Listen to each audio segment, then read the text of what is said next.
Bonjour, bonsoir et bienvenue sur notre nouvelle plateforme. Je m'appelle Bruno Kialubwende.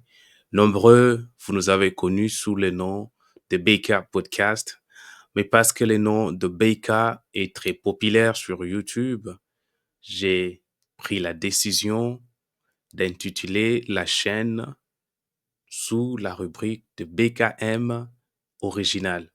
BKM Original, tout simplement parce que je reste Bruno Kialubwende.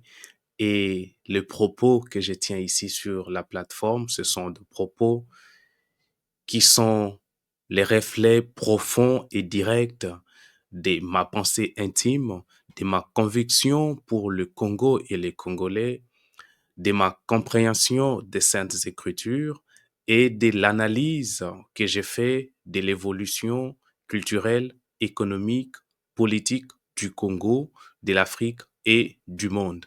Dans cette vidéo que je vous fais aujourd'hui, je me pose la question de savoir que pense le président Donald Trump du Congo et des Congolais. Pour ceux qui suivent les nouvelles, vous savez que la République démocratique du Congo, mon pays, est en proie à une guerre qui lui est imposée injustement par le voisin rwandais. C'est une guerre qui est menée essentiellement à cause des nombreuses richesses naturelles, des richesses minérales que les sols et les sous-sols du Congo regorgent. Alors, il faut dire que la République démocratique du Congo est riche en ressources minières et plusieurs minéraux qui sont des minéraux stratégiques pour le développement des technologies, technologies qui rendent la vie facile sur tout le globe. Il y a le cobalt et on rend compte que la République démocratique du Congo, la RDC, est le premier producteur du cobalt dans le monde. Il y a le coltan, il y a le cuivre, il y a l'or, il y a les diamants, il y a le lithium, il y a les diamants, il y a donc tous ces minéraux qui sont stratégiques dans la construction et le développement des technologies que nous utilisons et qui rendent la vie facile, technologies qui sont utilisées dans des universités pour former les cadres et leaders de demain, technologies qui sont utilisées dans des hôpitaux pour améliorer la qualité des soins qui sont administrés aux patients, mais technologies qui sont utilisées tous les jours par les communs des mortels, les ordinateurs, les téléphones, les véhicules, bref, les technologies sont partout et la République démocratique du Congo joue un grand rôle dans ces domaines-là puisque elle est parmi les principaux producteurs de ces minéraux stratégiques dont les experts en technologie, les entreprises multinationales ainsi que les grandes puissances ont besoin pour accomplir leurs tâches. Et vous avez aussi, nous avons tous appris que dans les efforts qui sont menés par le gouvernement de la République démocratique du Congo, dans la diplomatie notamment, les États-Unis sont intéressés à ces minéraux stratégiques, mais les États-Unis sont intéressés à ces minéraux depuis de nombreuses décennies.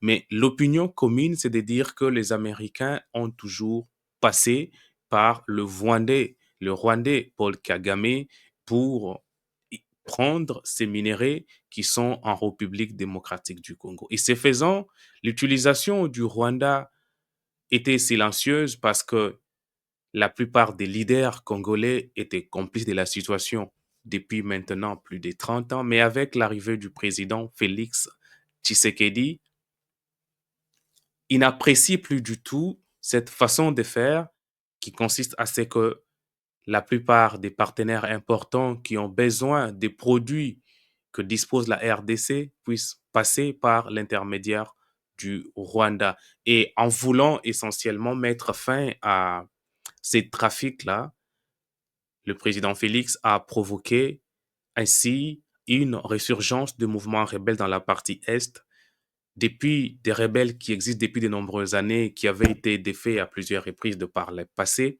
Mais c'est une guerre qui est restée permanente Et donc, depuis plus de 30 ans, il y a des morts et les Congolais, qu'ils soient de l'opposition ou du pouvoir, que ce soit de toutes les religions confondues, quelle que soit leur tendance politique, veulent voir cette situation finir. C'est dans ce sens-là que le président de la République, Félix Tshisekedi, a émis le vœu d'établir des partenariats directs sur les minerais stratégiques. Donc, partenariat qui va permettre au gouvernement américain d'avoir accès direct aux minerais que regorgent le sol et les sous-sols du Congo sans passer par l'intermédiaire du Rwanda voisin.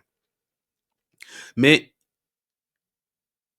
aux États-Unis, le président s'appelle Donald Junior Trump.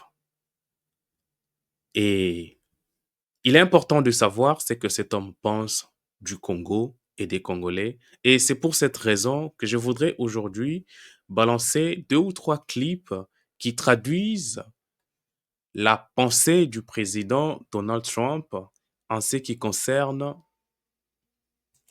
la situation du Congo, en ce qui concerne la situation du Congo et des Congolais.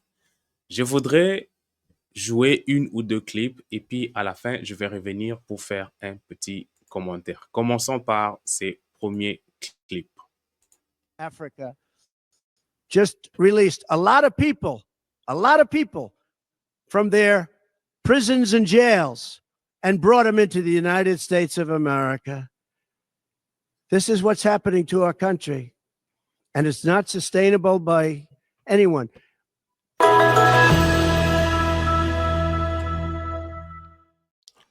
The Congo has just released a lot of people from jail. Congo, Africa, just released a lot of people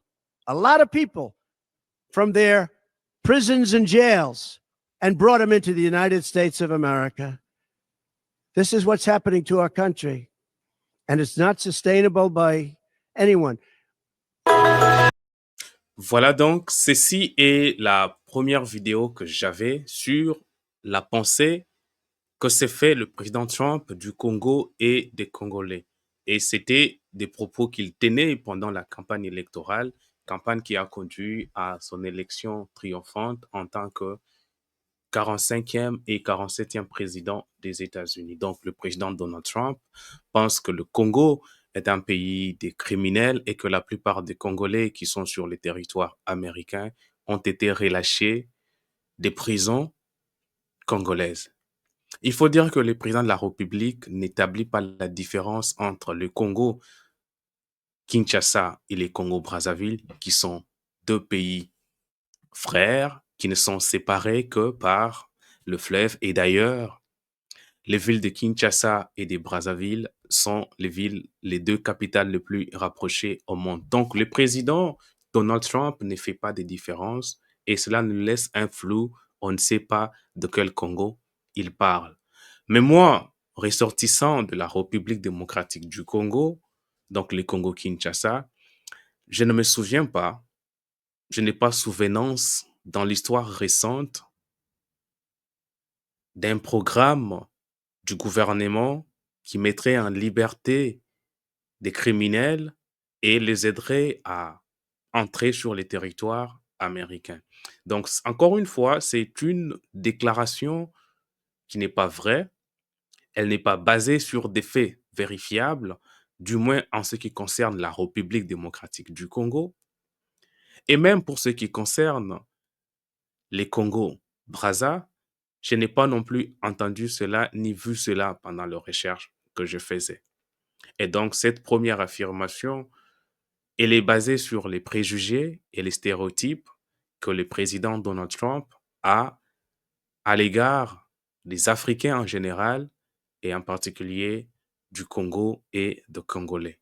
Donc, cette première vidéo, comme vous l'avez suivi, me pousse à croire que dans les négociations qui sont en cours et qui seront dévoilées dans les jours qui viennent, il y a déjà cet élément des préjugés à cause de l'idée, de l'opinion, fausse d'ailleurs, que le président Donald Trump a du Congo et des Congolais.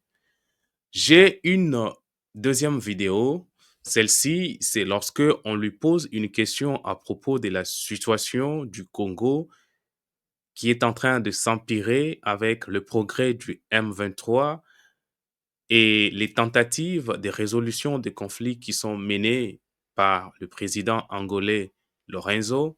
Je voudrais que nous puissions suivre attentivement la réponse ou la réaction du président Donald Trump et après, je vais revenir et mettre un commentaire. Suivant. We've already been in contact with Russia, and the answer is yes, we will facilitate. Yes. Please go ahead. Thank you, Mr. President.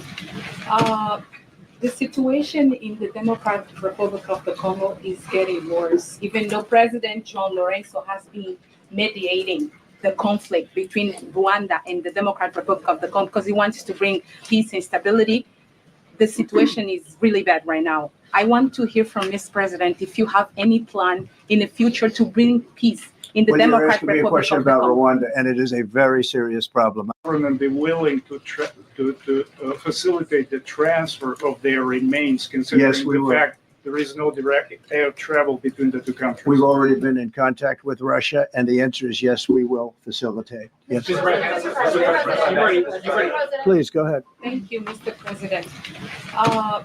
The situation in the Democratic Republic of the Congo is getting worse, even though President John Lorenzo has been mediating the conflict between Rwanda and the Democratic Republic of the Congo because he wants to bring peace and stability.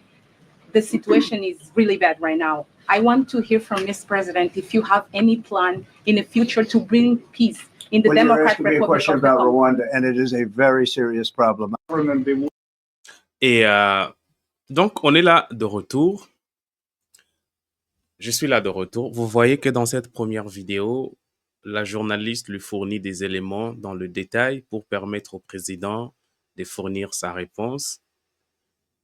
On parle de la situation du Congo, de la médiation du président angolais, mais la réponse de Donald Trump est, vous m'avez posé une question sur le Rwanda, c'est une question importante, un problème qui me préoccupe et nous allons nous y attarder pour travailler. Encore une fois, le président Trump est dismissif, donc il relègue la question de la République démocratique du Congo et ce qui lui vient en tête, c'est le Rwanda. Je ne sais pas s'il, à ces moments, il a des informations que c'est le Rwanda qui est victime ou c'est les populations civiles de la partie nord de la République démocratique du Congo qui sont victimes.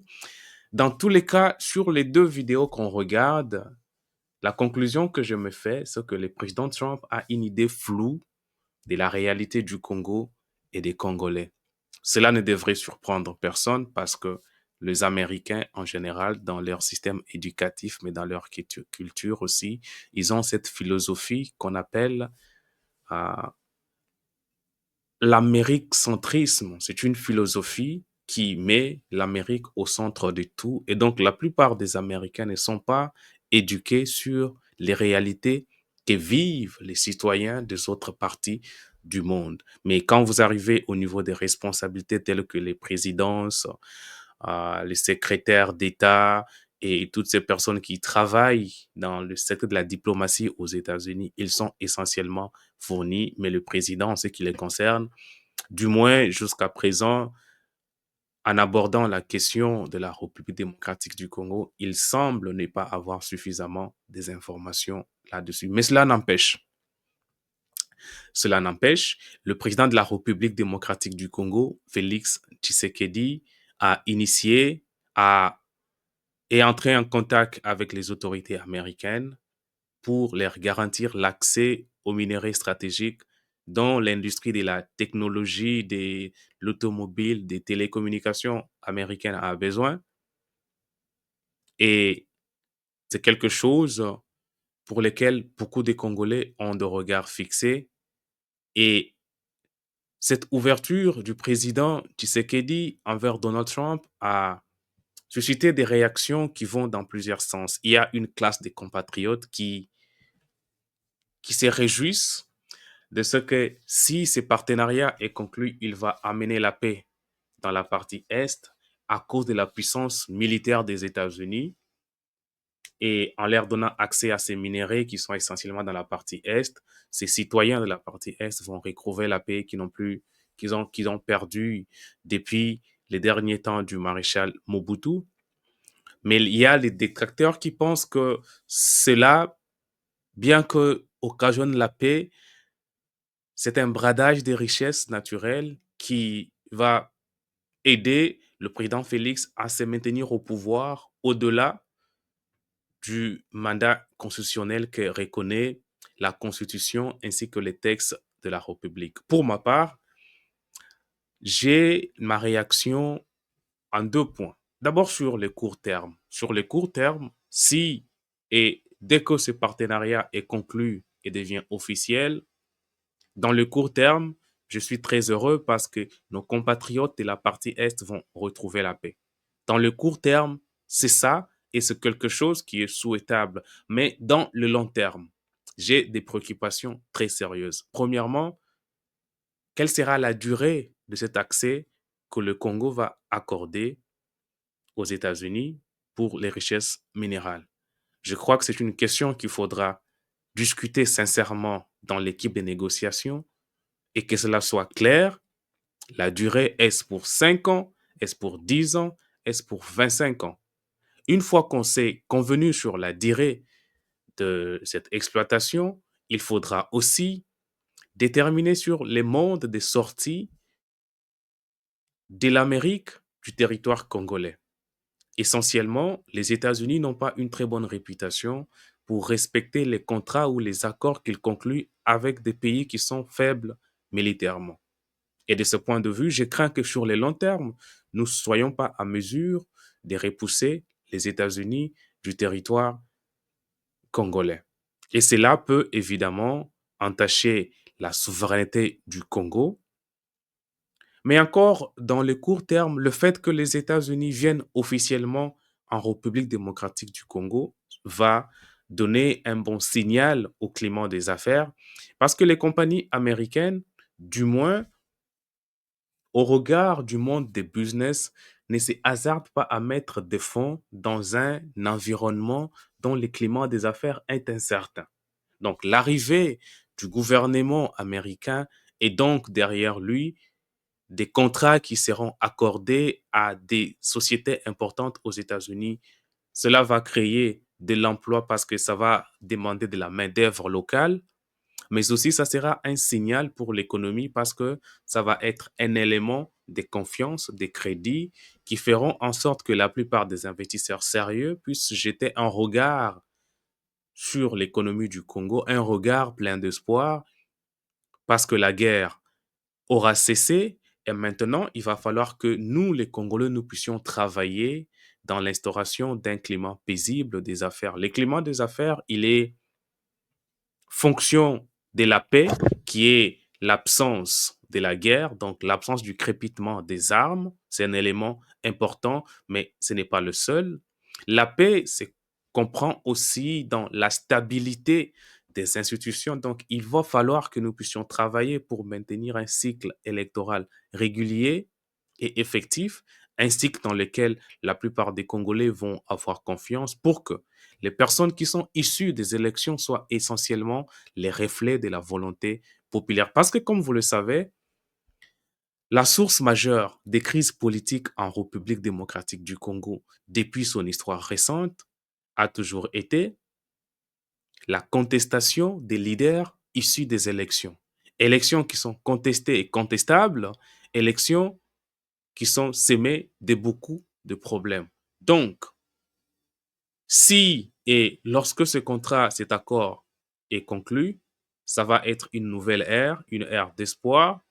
Mais comme je vous ai dit, j'ai fait la distinction entre les effets sur le court terme et le long terme. Le long terme, c'est que nous ne savons pas par quel mécanisme, lorsque les États-Unis découvrent encore des richesses beaucoup plus importantes que nous ne connaissons pas à l'heure actuelle, comment est-ce que nous allons faire pour nous débarrasser d'eux et, comme j'ai dit, les mesures de précaution, il va falloir que cet accord soit négocié par des gens compétents. Mais en parlant des négociations du Congo et des Congolais, La plupart des personnes qui sont envoyées aux assises comme celle-ci pour négocier et représenter les intérêts de la République démocratique du Congo, du moins dans l'histoire récente, n'ont pas fait preuve de diligence pour s'assurer que les valeurs importantes du Congo sont sauvegardées. J'espère que cette fois-ci, les choses vont changer. Personnellement, je n'ai pas encore vu de preuves de la part de ce gouvernement des éléments qui changent des tactiques de négociation par rapport au pouvoir passé du président Joseph Kabila, mais il est toujours permis d'avoir de l'espoir. Il est toujours permis que les gens qui ont commis de nombreuses erreurs dans le passé puissent un jour se réveiller. C'est pour ça qu'il ne faut jamais douter de l'humanité et de l'humain. Voilà ce que je pense par rapport à cette situation. Je suis très content que vous ayez regardé cette vidéo. Si vous avez aimé, donnez-moi votre point de vue au bas de l'écran, mais aussi dites-moi pour vous quels sont les effets sur le long terme et les effets à court terme de cet accord militaire en faveur des États-Unis, mais accès aux minerais, accord militaire pour le Congo, mais accès aux ressources minérales du Congo pour les États-Unis. Qu'est-ce que vous en pensez? Quels sont les biens fondés et quels sont les inconvénients de cet accord? Encore une fois, je m'appelle Bruno Kalouwende. Vous m'avez connu sous la rubrique BK Podcast, mais à cause de la popularité du nom BK, nous avons changé pour désormais nous représenter sur BKM Original. Je suis ici à Dallas, Texas, aux États-Unis. Je vous promets de commencer à faire de plus en plus des lives dans la semaine qui vient où je vais discuter de la question des immigrations aux États-Unis, de l'éducation des enfants, de l'adaptation et l'accommodation à la culture américaine. Si vous aimez ce que je fais, donnez-moi votre point de vue au bas de l'écran. Abonnez-vous, likez et surtout partagez la vidéo pour aider notre communauté à grandir, mais aussi à un grand nombre de personnes d'avoir accès à des vidéos que nous faisons. Merci beaucoup d'avoir regardé. Beaucoup de bonnes choses à vous. Je vous retrouve dans les prochains épisodes. Ciao.